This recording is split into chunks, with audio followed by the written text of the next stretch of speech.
tal? ¿Cómo están? Muy buenas noches. Bienvenidos a Tierra de Nadie en este último programa del año 2021 en el cual vamos a hacer un recuento de algunas de las investigaciones que hemos llevado adelante en esta temporada 2 de Tierra de Nadie. Rosana Escobar, ¿cómo estás? Buenas noches. Buenas noches, Gustavo, a toda la querida teleaudiencia de Tierra de Nadie. Último programa, como decías, de lo que va del año, segunda temporada, con un montón, cuando hicimos el recuento, con un montón de trabajos de investigación realmente, más de 22. Así es. Más de 22, más de 20 en realidad, ¿verdad? Muchísimo ya para lo que es la segunda temporada de Tierra de Nadie, un balance más que positivo para nosotros y sobre todo por la gente que se prendió al programa, Gustavo. Demasiada información fluida después de que arrancamos en este horario. Así mismo, un programa que por supuesto con documentaciones, con afirmaciones también de los propios invitados de cada uno de los programas, fuimos mostrando investigaciones realizadas por el equipo del Grupo Nación que revelaron muchas cosas, Rosana, en este año pandémico aún. Todavía, ¿verdad? Este Sí. año pandémico, a veces nos olvidamos un poquito, pero seguimos en pandemia. Y sobre todo la diversidad de temas, ¿verdad? Que no solamente nos enfocamos a lo político, también a lo social, a lo económico, a eso que afecta a la gente, porque la idea era realmente eso, llegar a la gente, mostrar cosas que estaban ocultas y si podemos ayudar para que las cosas mejoren, pues bienvenido sea. Sí, lo importante es que por supuesto llegamos, como bien decís, a la ciudadanía en cuestiones que son de interés general, de interés ciudadano y no solamente de cuestiones político-partidarias en un año que fue también político y el próximo año ni qué decir porque ya vamos a entrar en las previas de las elecciones generales, Rosana. Y que seguramente va a dar pie todavía para un montón de datos que van a salir de la alfombra, porque eso es normal, mi querida señora, mi querido señor que nos está viendo en pantalla, ¿verdad? Eso es normalísimo, que en épocas electorales son los tiempos en que realmente aparecen los datos que se guardan bajo 7 llaves, ¿verdad? Así es, porque ahí aparecen los enojos, aparecen los disgustados, las viudas del poder, como se dice. Los reacomodos, ¿verdad? Por ejemplo. Y bueno, y uno de los temas que también en este inicio de año hemos tocado, inicio de la segunda temporada, es mejor decirlo, tiene que ver justamente con la pandemia, tiene que ver con la cuestión de la salud, Rosana, y gente que lamentablemente se quiso aprovechar de este tiempo de pandemia para hacer su agosto. Estamos hablando de algunos sanatorios privados. Así mismo es, algunos sanatorios privados que aprovecharon los precios, incluso el origen también de los medicamentos, lo que motivó también, recordemos que hay una ley vigente que amparaba eso, pisoteándose normas, en fin, se decía y se especulaba que cuando comenzaba la pandemia iba a haber nuevos ricos, al menos algunos que lo intentaban, ¿verdad? Y otros que aprovechando el poder político, las influencias también que hicieron lo suyo. Pero vamos a ver lo que hablábamos sobre este tema súper interesante de cómo se negocia la salud en plena pandemia. Tierra de Nadie, resumen del año. El 2021 es un año marcado por el colapso del sistema sanitario a causa de la pandemia. El número de internados y la cifra de fallecidos crecía diariamente. Numerosas familias perdieron al menos a un miembro a causa del COVID. Pero otros encontraron la manera de sacar provecho de la situación, mediante negociados, amañadas licitaciones dirigidas a los amigos, a costa de la compra de alimentos para los desfavorecidos. Tampoco quedan atrás los que sacaron beneficio de forma ilícita y corrupta. En este resumen, te contamos una parte de las investigaciones más importantes llevadas a cabo por Tierra de Nadie. El negociado de la salud. En el peor momento de esta pandemia, las unidades de terapia intensiva se llenaron rápidamente con centros abarrotados, pacientes instalados en los pasillos o en improvisadas camillas, escasez de medicamentos y el aumento considerable de los precios en las farmacias que obligó a los familiares de pacientes a endeudarse. Se constató que algunos sanatorios privados incurrieron en el sobrecosto del servicio de terapia intensiva para pacientes con COVID-19, pese a existir una ley de gasto cero. La situación se volvió insostenible y muchos terminaron vendiendo todo lo que tenían para poder comprar medicamentos que los hospitales no tenían y para que sus familiares sean atendidos. Prieto, negociado en COVID. Las sobrefacturaciones de los sanatorios no fue el único negociado clandestino durante la etapa crítica de la pandemia. El negociado también estuvo en la Intendencia de Ciudad del Este, con Miguel Prieto a la cabeza. La Contraloría General de la República confirmó que el intendente, que llegó para combatir a la corrupción reinante en la administración municipal, armó un esquema de compra de alimentos COVID para el negocio de los amigos, con el protagonismo de la pequeña despensita Tía Chela. El informe de Contraloría se remitió al Ministerio Público para que forme parte de la investigación que está en manos del fiscal Juan Ledesma, que, por cierto, hasta la fecha no ha realizado ni una sola imputación. El negocio de las tragamonedas. Otro próspero negocio revelado por tierra de nadie es el de las tragamonedas. Uno que al mes hace circular clandestinamente unos 300.000 millones de guaraníes sin aportar al tesoro público, como lo confirmó la Comisión Nacional de Juegos de Azar, CONAXAR. Los clientes frecuentes de estas máquinas devoradoras de moneditas de 1.000 guaraníes son los niños, niñas y adolescentes, expuestos al juego y al peligro. Tras las denuncias presentadas, la Cámara de Diputados aprobó el proyecto de ley por el cual se establecen medidas de protección ante las influencias de las máquinas tragamonedas. Los negociados, una práctica que se arrastra desde antaño en la administración pública paraguaya, fueron más visibles durante la pandemia, utilizando la desesperación de otros para beneficio de unos pocos. Y a propósito de estos temas, Rosana, en los próximos días vamos a tener novedades en relación a estos sanatorios que, tenemos que recordarlo, ellos habían cobrado en algunos casos doble a pacientes y también al Ministerio de Salud. En otros casos se comprobó que hubo un sobrecosto en cuanto a medicamentos y demás.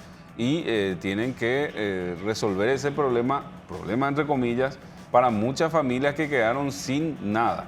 Que se apuraron en cobrar, ¿te acordás? Sí. Este es un trabajo impecable que había hecho el compañero Joel Corbalán sobre esta situación que se vivía y seguramente se vive todavía, ¿verdad? Más en el interior del país, en zonas más alejadas de la capital, donde lo primero es la plata, sí. Después es para atenderte, ¿verdad? Increíble, es momentos de muchísima necesidad, ¿verdad? Se aprovecharon muchos de esa situación. Y en un momento donde había una ley o hay una ley vigente donde te dice que vas a cobrar eso, que se te va a reembolsar, que hay una cobertura sanitaria por la emergencia, la crisis sanitaria que estamos viviendo, ¿verdad? Aún así, eso no fue motivo para parar un poco con el chantaje y la extorsión al momento de ingresar a los sanatorios, ¿verdad? A los centros privados de salud. Y a propósito de gente que se aprovechó de este tiempo de pandemia, el caso de Ciudad del Este es fantástico por lo que deja en cuanto a lo que es una investigación periodística, Rosana. Lamentablemente los altoparanaenses y principalmente los esteños volvieron a vivir situaciones complicadas en cuanto a la transparencia. Totalmente, una licitación que se había hecho a las apuradas. Mismo esquema del Clan Ferreira, pero a nivel regional. ¿Se acuerdan, verdad, ustedes del Clan Ferreira y la compra de los insumos chinos, las camas que se encontraron en el depósito de una legisladora, de una senadora? En fin, en Ciudad del Este ocurrió lo mismo. En la misma época, en el mismo tiempo, se estaba cocinando una licitación de 3.000 millones de guaraníes compra de alimentos que se habían repartido, un negocio que se había hecho entre los amigos y para los amigos. Un negocio se puede decir recaudador, ¿por qué no? Porque era para el bolsillo directo de uno de los elegidos de la administración Prieto que compitió con su papá en la licitación y con una amiga, ¿verdad? Que en ese momento tenía un jugoso contrato y estaba contentísima con la municipalidad.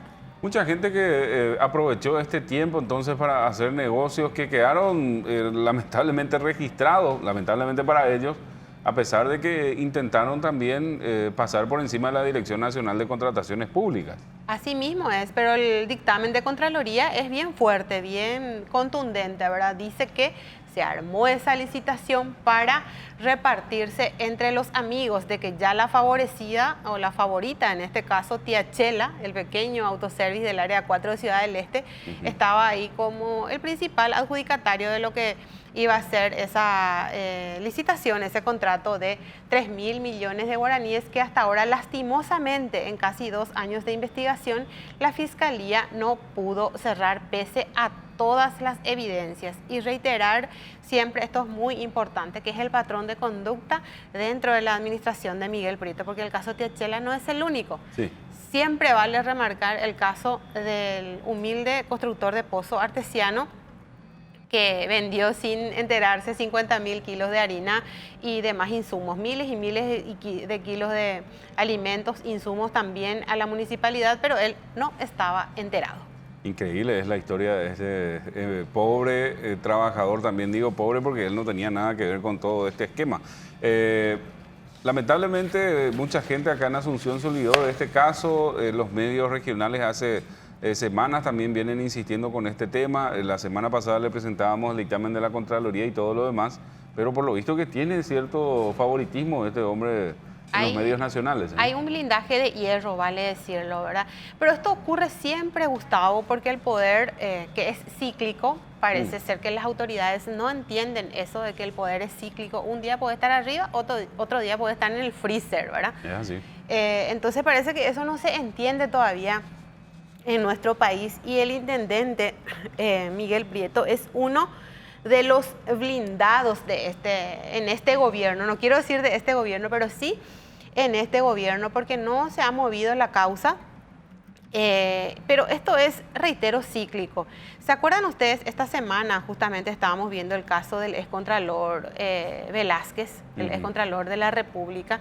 5 años después estaba entrando a prisión. Sí, se presentó 5 años finalmente. después de aquella investigación periodística y también que haya desatado la intervención de la Fiscalía. O sea, esto lleva su tiempo. Lastimosamente, después de que se repartió toda la plata, después de que se despilfarró todo, es que la Fiscalía llega con su sentencia, digámosle así, ¿verdad? La justicia llega con su sentencia, pero no hay cuenta que no se pague ni plazo que no se cumpla. Esto hay que recordarle a la Fiscalía entonces que en el caso de este hombre hace 1 año y ¿cuántos meses? 8 meses. 1 año, 8 meses, cuando la Fiscalía tiene un plazo de 6 meses para una investigación, vuelven a pedir ampliación y ampliación y ampliación, para una causa que ya para la Contraloría fue fácilmente detectable. Pero bueno, hay historias e historias en los municipios que lo vamos a seguir contando seguramente en próximas publicaciones y próximas investigaciones. En la próxima temporada, y no hay que olvidar el caso de las tragamonedas, las maquinitas que ahora se pueden confundir con los arbolitos de Navidad, pululan, y después pareciera ser,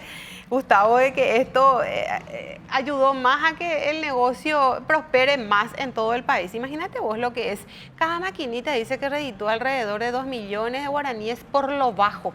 Es lo que dicen los que tienen la maquinita, ¿no? Los que tienen la maquinita, que no emiten factura, no se sabe quién es el que recauda. Si bien hubo una licitación, una empresa se adjudicó para ser la encargada de hacer toda la supervisión. Sí. Esto sigue en las calles, esto sigue en la vereda, esto sigue cerca de los puestos sensibles, por ejemplo, las escuelas, a merced de los niños.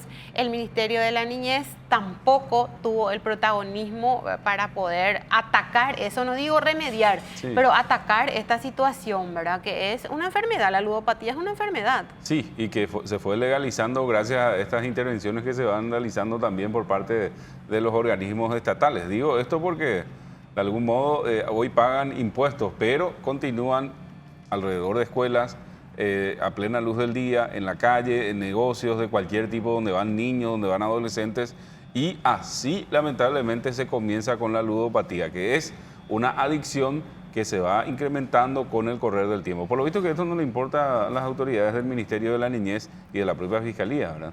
Porque cuando se quiere atacar, se ataca. Y esto también, Gustavo, pudiera ser que para algunos no resulte tan interesante de repente el tema que podamos tocar en este programa, pero lo que nosotros mostramos y revelamos nos muestran, valga la redundancia, hacia dónde están las prioridades del Estado.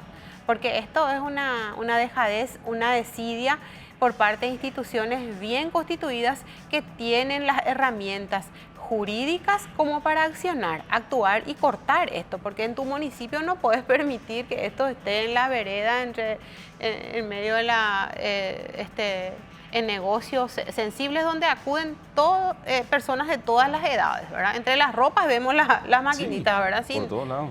Por todos lados. Y esto es evidentemente negocio también de los intendentes, porque son sus funcionarios los que se pasan a cobrar los impuestos, entre comillas, que no entran a las cajas, pero sí se recaudan, no se sabe dónde se fue a parar. Y no lo decimos nosotros, lo dijeron estas personas que están a cargo de operar estas maquinitas luminosas. Y nos enteramos también de algunos legisladores que estaban muy interesados en el tema de tragamonedas, como Esperanza Tragamoneda Martínez, ¿verdad? Fuente de financiación, dirán muchos del Frente Guazú, el tema de los tragamonedas, y que en algún momento también va a ser objeto de investigación. ¿Quiénes son estos ciudadanos argentinos que aparecen también detrás de algunas de las máquinas y algunas de las fabricaciones? Todo eso después ya fuimos conociendo cuando llegó esto tras el programa al Congreso Nacional, donde hubo discusiones maratónicas. Exactamente, porque son máquinas fabricadas también a nivel casero, ¿verdad? ¿Sí? Totalmente sin normativas, no hay una regulación, control de calidad, mucho menos, ¿verdad? Es decir, más bien funcionan con la esperanza de cada persona que se va y deposita su monedita de 1000 guaraníes y ahí termina todo. No existen normas. No hay garantías de que realmente yo al poner una moneda en estas cajas estoy jugando, ¿verdad? Y pudiera ganar eso, no existe. En fin, pero son cosas que ya quedan a criterio y a merced de las autoridades remediarlas. A vuelta de pausa vamos a ir recordando otro de los temas que fueron investigados en este espacio.